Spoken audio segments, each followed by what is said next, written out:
Ladies and gentlemen, welcome back to another episode of Creative Contact. You could be anywhere in the world, but you are here with me, and I appreciate that. It's your boy coming back to you, fresh to death with the baldy. Not really fresh. My head's super shiny these days. It's makes me a little bit insecure, but it's no big deal. At least I still have my hair, so that's a good thing. Even if I shave it off, this podcast isn't going to only be about hair. I promise you. What is this podcast going to be about? Couple ideas that I've been talking about with friends that have been going on in my mind, a little bit of life update, kind of where we're at, where we're going, what's going on there. And yeah, gonna keep it short and sweet, to the point, give you a little life update, business book update, and then dive into some deeper things. So in terms of Kia, where I'm at, what's going on, things have been going really well. I'm in my last couple months here at Medellin before my visa expires. So what I did, I think I even might have talked about this in the last podcast, but talked with Lena, my girlfriend, and we're going to Brazil. Ooh. So I was like, we could either go or we could get married and I could stay, but we've only known each other like 6-7 months. We've only been together like half a year. So, we're like, let's go have an adventure. And she's a sweetheart, so she's down to go have an adventure with me. So it's going to be our first time really living together for an extended period of time. I'm excited about it. We're going to go travel for 6 months. And for me, I think traveling is always one of those ways that you can tell if you're compatible with somebody, because it's an adventure, which is great, but it's not easy. Right? There's a lot of weird stuff that comes out. You're uncomfortable. You're outside of your, the sort of like I'm trying to think about how to say this without saying comfort again twice in a row, but you're outside of your comfort zone. New culture, new people, just the whole away from everything you know and love for her, which I think is going to be a really big change. And so I'm excited to see how that does kind of press and strain our relationship and how we're able to deal with it. It's been really, the more time I spend with her, the more reinforces I'm like, yeah, this is my person. She, I feel like, handles things in a way where even if I mess up, we're able to talk about it, kind of figure that out. And when there's tension, we're able to work through it without her like holding it over me all day, which is what a lot of other people have done. So it's really nice. People like have tension and then move through it and still have a good rest of the day, compared to like sometimes you'll have these little friction points with people and like the whole day is shot. So yeah, really, really stoked about that. And excited to kind of see what we're able to do with it, because I'm pretty sure we lock that in and then like we're off to the races, and then she's come, be my little Colombian wifey. So I'm really looking forward to that. But it's kind of like a whirlwind, like 6-7 weeks now, because we've got to like pack all of her stuff up and move her out of her apartment, move it to storage, move it with some of her friends. We've got to take her cat to her parents, which is in like a city on the border of Venezuela. A little city where she's from. We're about to go back to New York at the end of May, go back to Philly, see my bro, go to New York. And so we've just got a lot of things going on, a lot of moving parts. And it's interesting. I can't believe I've already been in Colombia almost a year. It really goes fast, so fast every time. I'm in the last, by the end of this week, I'll have paid off the goddamn sales training that I finally will be free of, that I bought last June. When I was really getting into sales, and it's crazy. It's taking me almost a year to pay it off, but that's what happens sometimes when you make, mistakes. You'll learn from them. And now I know, but learned a lot about sales, and that I don't want to be on the phone all day, which is a good segue into my next topic. How are things going with the book empire? I'm glad you asked. So I've got my first novel, the one I've been telling you about also for a year. I started writing it about a year ago. It's finally ready to go. I'm finalizing kind of the audiobook. It's being formatted. I'm working with Lena actually to do the book cover design. So that's cool. Last kind of bits and pieces of that. And then I'm just going to launch it. Like, it's not one of those things that I'm going to do like a huge launch for. I might, I'm going to post on Instagram, post on Facebook, do a couple things here and there, but I'm not going to like be really hitting it super hard. It's something I'm kind of like treating as part of the canon, as I call it. Sort of like what I'm hoping is maybe down the line, another book I have pops off. Maybe you read something else that you really like of mine, and then there could be something like you go back and read it. I think it's going to be one of those that's like cool from the crypt, but I'm not expecting that to be like my Atomic Habits or something. I have other books that I believe in more in terms of like their like bang for the buck for where I'm at. So but I know if I don't release it, like I just never will. And I want to get it out there in case you like it. It's very avant-garde. It's like verse It feels like it's basically a novel, but it's written almost like a poem, one long poem. It's cool. That's fiction, but autobiographical. And yeah, it'll be nice to finally kind of put that to rest. It's called Rockstar, and recorded the audiobook already. So basically everything's just like done in raw form. I just have to package up, put the little bow on top, ship that bitch. That's almost done. Got another big book called The Writer's Daily Compass, which I'm super excited about. This is kind of like my cornerstone nonfiction book that I'm excited about releasing. That's in kind of we're like the sprinting and like that last mile, but we keep running these like little snags and we're almost there. But I think this could be really powerful and helpful for writers. So I'm really hoping it does well. I'm hoping people fuck with it, but we're going to find out one way or another once I actually get out there and get people's hands on it. The one that I'm also super excited about is, I think I was talking about this maybe last week or week before, but I had these little books, I'm calling them micro thrillers, and they're basically 60 to 100 pages, fast-paced, and I wrote one that I was really excited about. I based it on my boy. His name is E from Brooklyn. I based it kind of loosely on his life and some of his life experiences, like this Brooklyn kind of street cop. He's like too street to like really be with the force, but he's like also like he's too like the guys on the street don't really fuck with him anymore because he's like suited up. So I'm excited about that one, but I sent it to my editor and I got it back, and the editor was like, dude, this is he's like, this needs a full rework. Like, you got to cut these characters. He's like, you need to switch these around. What is this person doing here? I don't even know what this is doing. So I realized I was like trying to be too ambitious. So I was like, okay, I need to strip this bitch all the way down and start new story, new character, and just like start again and try to keep that same pace. But way fewer characters, much more linear story. The other one is like very convoluted, and it's about anyways. And so I've been cranking on this one, and I just before shooting this pod penned the last chapter. So now I need to go back and kind of edit it and just kind of like revise it and then send that off to an editor. But I'm really excited about this one. I think this could be like my first prototype of like my real micro thriller. I've tried twice before. One, I had the idea, I had a ghostwritten, didn't turn out well. The other one I wrote, it was too ambitious. This one I think might actually have legs. I'm excited about it. And this is kind of another little thing that's kind of like on the back burner right now with like this little self-publishing empire that I'm working on. It's like both having like this nonfiction arm and the fiction arm. So that's kind of Kia's business stuff right now. Agency life is good, doing copyright and stuff. Agency work is agency work.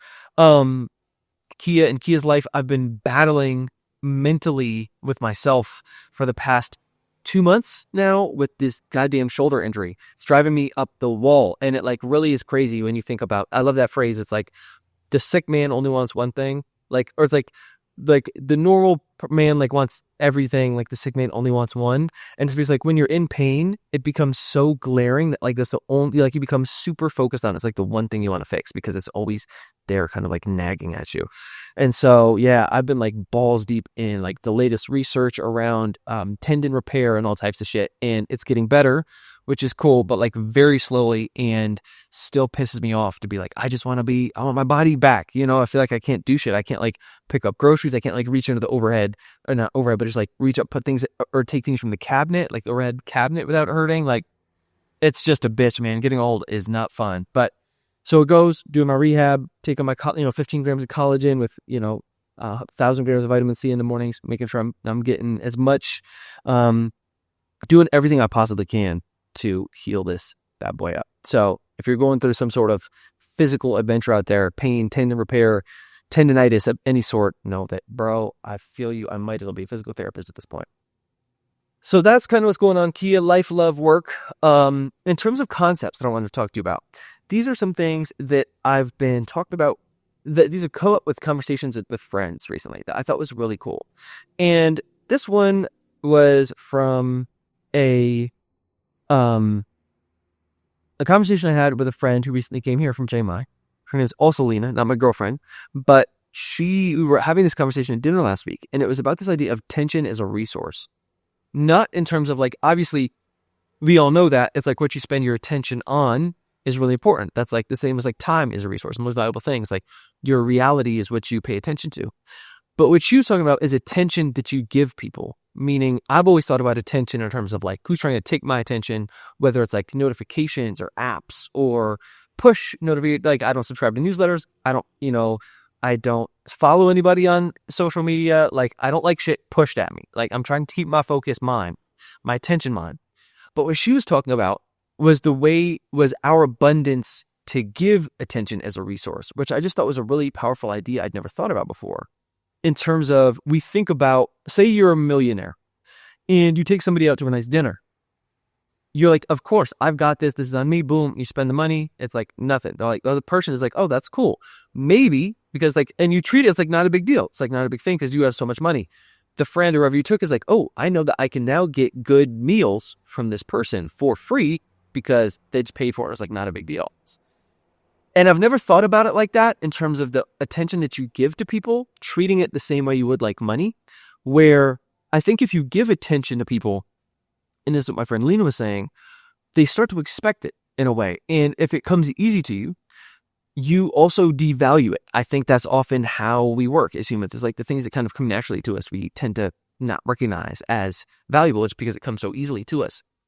And I've thought about that a lot with friendships that have come and gone over the years, that often the people can take advantage of this attention that you give. And I think one of my superpowers is I have this like infinite like well of love to give. And whether it comes in attention, coaching, asking questions, just like I feel like I have this real abundance of just like good energy, good vibes to be able to like, I want to give this out. But even though it's like an endless well, it still is kind of draining in a way. And so thinking about like, in the past, I've had friends that are like, oh, Kia, we are such great friends. I love our friendship. But I realized that it's almost more like not even therapy, because it's not really me even often like giving them advice or anything. It's more often they just need somebody to talk at, that I end up becoming just like a nice sort of like stand-in for a friend that other people like talking at. And I just kind of like, I'm absorbing these things, these stories, this drama, whatever it is, but I don't really get anything from it. A lot of times they're like, oh, Key, you're such a good friend. And I'll think to myself in my head, I'll say, you don't actually know me. Like, when was the last time you asked me anything about me? Like, you don't know shit about me. You don't know anything about me. So I think it's interesting, this idea though, that I've been more wanting to be more careful about the attention that I do give to people. That if it is that just because people come into your life and ask things from you doesn't mean they deserve it from you, which I know sounds weird, sounds selfish, but I've thought about this a lot as I've had sort of acquaintances, we'll put it like that. So say, for example, I've got a friend here, this couple who I really love here in the city, and like I've met other acquaintances through them, and then sometimes they'll be like, oh, let's get your, I'm like, cool, we'll exchange numbers, and they'll be like, okay, let's go, like, oh, I have this event, come to it, or we should go do dinner here or whatever. And I'll realize that like, even though I've only met these people for like 1 hour maybe at like one dinner party, I feel bad. I feel compelled to want to go do things with them because they asked me to, which is going to sound terribly antisocial, I know. But right now, the older I get, the more I realize how limited my time is, and that there are very few things that I truly want to do. One of them is pour myself wholeheartedly into these creative projects. There's nothing that brings me as much purpose, joy, clarity, vision, sense of self as kind of stumbling my way through a big creative project like a book, like an album, and finding my way on the other side with something real and tangible that didn't exist before, and I can give it to you and say, here's something I made out of this crazy earth, and I hope that you feel seen, and I can give it to you. But those big projects take a lot of time. They take a lot of mental bandwidth. They take a lot of horsepower and effort and energy, and these things dwindle the older that I get. So that's really powerful to me. Another thing about friendships is I realize how much I love the friends I already have. I feel like I really enjoy spending time and attention. Often that's through conversations over the phone or through voice messages back and forth with the friends I already have. In an evening, I'll go for a walk, respond to voice messages, things of that nature. And I'm like, it sounds weird. I'm on some Drake shit, I guess, for real. I'm going to Drake that shit. I'm like, no, I don't think I need any more friends. Like, I'm kind of good on friends. Like, I have friends that I truly love. I'd rather pour my time into these old friends than try to cultivate new ones right now. Like, now that I've got Lena, a lot of times before when I would go to social events, it was mostly just to get laid. Like, that's what it is. What's that Pharrell song? He's like, she's up all night to have fun. She's up all night to have fun. We're up all night to get lucky. Like, that's really what it is. Like, I'm not going dancing because I like to dance. I'm not socializing because I like to socialize. I'm dancing, I'm socializing because I'm trying to get laid. So now that I've got that box checked with my girlfriend, I'm like, I'm good on y'all's parties. Like, if I don't have to go to another party, accept a dinner party. Call me up for the potluck, your boy's coming through. I'm good with reggaeton clubs. I'm good with late night, really late night, loud places with people I don't know. I'm good with daytime parties with a lot of people, loud music to people I don't know. Like, you just end up recycling the same conversation over and over. That, like, I've had the, like, where are you from? What do you do? This is the digital med thing. I love Medellin, don't you? Like, I've had that conversation, a variation of that conversation so many times. I'm like, I'm good on that conversation. I don't need more friends. And it's really being honest about who I am, what do I want, who's important to me, priorities. And when people ask things of you like this, realizing that I'm making them a priority, not myself, or those who I truly love. Every time I'm saying yes to this new person, this acquaintance who I've only 15 minutes, I'm saying no to all my best friends and my lover and partner and myself. Where I'm like, actually, I'd rather take that time and give that to one of these people who I truly love already. And that's been really big for me, is really leaning into the power of no, leaning into myself. Like, that sounds weird, but like leaning into who am I doing this for? Is this something that I truly want? Or am I doing it because I feel compelled to do it? And really having those hard and honest conversations of saying, this happened the other day with my mom. She's like, Kia, I want to introduce you to this person. I was like, Mom, I love that. But I was like, unless I can go on like a walk and talk with him, like, I'm not doing it. Like, it is what it is. Like, here's my space. It's everything to me. And I think that there's something powerful about that, kind of leaning into this, of really saying, like, this is who I am, this is what I stand for. These are the people that I love and care about, and I'm going to give my time and resources to them. And thinking about the people that do truly know you, and that friendship is it's a two-way street. You don't have to qualify or quantify it like, I give this and then get that. It doesn't have to be that transactional. But when I think about my best friends, they all give me something, whether it's wisdom or feeling seen or a laugh or the space to vent, or they give me the opportunity to coach them. You know, some of my friends call me because they want coaching and help, which gives me a great feeling, which is different than the people who just call you just to talk at you. Like, you might as well, like, you could just like put the phone, like, just put like a little recording up of you saying like, yeah, and just like put it there for an hour and a half, and the conversation will be the same. Like, they don't even really register what you're saying or not. And so thinking about that, of like, every relationship I have, it's not transactional, but it is, it's like symbiotic in one way or another. And that, I think, is really powerful, like diving into that, and being honest about that. Okay, next one is, this is a really cool idea, and it's this idea of rupture and repair in different forces. What do I mean? I was talking to a buddy about this through voice notes this last week, and obviously relationships go through cycles. It's rupture and repair. You're going to fuck up, and the real key is like, how fast can you come back and basically apologize, get over your ego, forgive, whatever that is, to kind of like right your wrongs or build that relationship back. An example I use all the time, I remember my dad spanked me, went kind of overboard when I was little, and I thought I was going to try to run away. I was like packing my little backpack. I was like 8 or 9. I forget how old I was. I wasn't running anywhere. We lived right out in the middle of the woods. Nobody, like, I had nowhere to go, but I was like, I'm running away. I'm packing my little backpack. And like 30 minutes later, I see him come up the stairs, and he comes up to the room and he hugs me and he holds me and he apologizes. He realized he'd been overboard. He'd gone overboard. And that to me meant the world, because I was like, this is a man who is able to forgive, able to recognize his mistake. I still deserve to be punished, but maybe not as bad as I was. And it went from a memory for me of like, could have been a really painful memory to like a really beautiful memory I look back on with a lot of love and a lot of respect and a lot of admiration for my pops.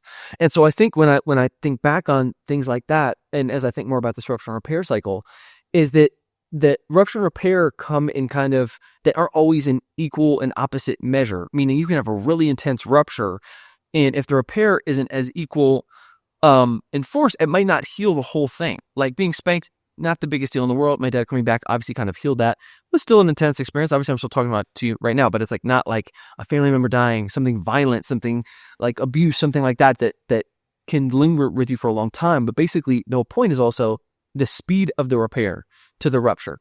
You can have a trauma, something that happens that's difficult. If you can have someone and some come back and try to repair this quickly, I think it dissolves this, at least what I'm learning and what I'm thinking about, is it dissolves the rupture much more quickly as well. It's almost like the speed at what it happens. Say you go through life and you've accumulated all this trauma, boom, boom, boom. You've never done therapy, never thought about it much, or never really done the work. And then you start doing this kind of therapy or something later on in life. Those intense kind of like, these intense experiences they never had that immediate rupture of repair. So they've had time to kind of like calcify, and they become hard, and it takes a lot more repair later on to kind of undo those, because they've had that time to kind of like fester and build and kind of like solidify in a way that I think is much more difficult when like, boom, it happens. It's still kind of fluid. It's not necessarily part of your identity or not. It's just kind of there. It's a little bit more nebulous. Your brain's still processing it. You come in with that repair. And I think there's something really powerful about that. Like how fast, I think about that all the time. I'm like, how fast can I rupture? And for me, I'll give myself a pat on the back if how quickly I can do that repair. If I can do it fast, if I can get out of my own way with the ego, understand what the person wants, and come back and be like, I'm sorry, I apologize, and try to correct it. I think there's something really powerful about that, of like the speed of repair in relation to when and where the trauma happens. And again, like the gravity of the repair as well, I think is really powerful. So it's an idea I've been thinking a lot about, kind of trying to find poke holes in with my own life, and certain things that when I've been hurt and it's been fixed and corrected quickly compared to the other way around. So that's an idea I really liked and something for you to chew on. Another one is this idea of therapy being titrated, which was another idea that I got from a buddy, Stoll. And it's this idea of like therapy being, a lot of times we want to, at least myself, like we want to dive in to like, we're like, okay, let's talk about whatever these like, okay, what's like the deepest, darkest secret you got? Like, let's figure this out. Let's dive in. And think about it more of like, therapy is like concentric circles. Of my buddy, he was talking about, it was couples therapy, because I asked him about, he was in couples therapy, and I asked him about it, and he said that he was like, normally you'll come in and the therapist will be like, okay, what brings you in today? Being like, what is this big pain point that you have? And then you immediately launch and like, oh, they did this, I did that, blah blah blah. Compared to just being like, let's take a step back and like let's titrate our way into whatever this thing is. Like let's have a little bit of foreplay here. Like let's kind of like break down into this thing, because you may or may not be ready to like do the full Monty off rip.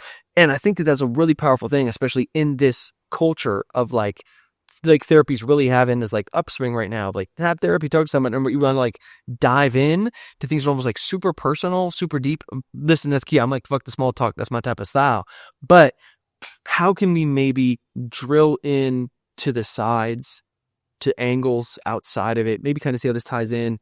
And rather than being like, let's trace this pain all the way back to where it started, let's be like, how is this affecting you now? Like what's going on right now in your life? Like what are you working on? What are you working through? We can go back. I think going back to the source, that can be something really important and powerful. But I just like this idea of titration that I've never thought about before, of rather than like, I think as an American, I want my fix. I want it now. It's like, give me 8 sessions. I'm going to completely heal my 35 years of, abuse or whatever it is. Not saying that's happened to me. I'm not even 35. So there you go. But my point being is like, again, I think it comes down to speed, which is kind of similar to the first one that I was talking about with the rupture and repair bit. But I think that there is something there that's powerful to think about, of like, I don't know, how fast do you need to fix the problem? And is speed necessarily, when it comes to something like therapy, almost contradictory to the rupture and repair bit? But like, thinking about, I think it's easy to see a physical injury, broken arm in a cast, and we kind of have an idea of how long that takes to heal. It's like, okay, 6 months, 8 months, however long that is. We see the cast. We see the person moving their arm a little bit every day. Seems to be getting a little better. Eventually, like they move from the hard cast into a soft cast. These physical injuries, I think, are very easy to see, understand. They need time, what their timeline might look like. But like internal trauma and wounding, I think, is fascinating insofar that it's completely invisible. And that I think we often expect that change to happen much quicker, the healing to happen much quicker.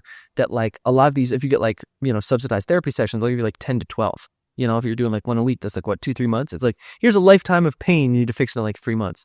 I just think it'd be cool if I was thinking this like as a Black Mirror episode or something. If we could see pain and trauma manifested in the physical on the outside of the body, and some, I don't know, maybe there were some like glasses you could put on or something like that, and kind of see people would move, shape, and morph depending on their internal pain. As you could see some that like absolutely gorgeous and beautiful. All the plastic surgery is like picture perfect Kim Kardashian look, and you put like these little glasses on or something, and you see them, and they're like, their face is like oblong and extended, and maybe like it's like their body almost feels like it's melting. They have like a hole in like their shoulder, like there's just like they're just like completely weird and grotesque from like the pain that person is actually manifesting on the outside of their body. And like you can heal these things, and like you become like, the more work you do, internal work, like these things come back, and you end up having like back to like a real natural physical form. But the more you wait, you hold, it almost like drags on your skin and kind of like morphs you in a way, unlike the way that trauma does kind of like hang off you internally, to the point you can almost feel it sometimes. That I think that would be a cool way to kind of symbolize the amount of work people need to do to kind of get back to baseline, which I think we all can often see with physical things, but it's a lot harder to see with internal. And like, I think we assume, and we want results, myself included, much quicker than is often feasible. So Kia's crazy brain rant for you. Little life update. Thank you for tuning in. As always, you got questions, holler at your boy, and I'll check you on the next one. I got to go eat and talk to my buddy. Peace.